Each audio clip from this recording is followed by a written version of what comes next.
متابعي قناة صدى الأخبار 24 أهلا بكم.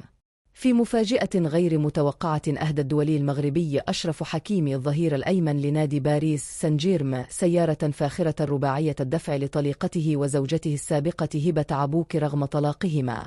وعبرت السيدة هبة عبوك عن مدى مفاجأتها بهذه الهدية الثمينة والتي اعتبرتها رمزية. في السياق ذاته قالت هبة عبوك أن هذه الهدية تعبر عن مدى الاحترام المتبادل بين الطرفين حيث يجمع بين الاثنان أطفال، أما الطلاق فهو مجرد أمر يحدث عندما لا يكون تفاهم بين طرفين مهما كان حبهما قوي. كما أنها احتفلت بعيد الحب مع أطفالها حيث نشرت على مواقع التواصل الاجتماعي صورة تجمع بينها وبين طفليها معلقة: عيد حب سعيد حب حياتي.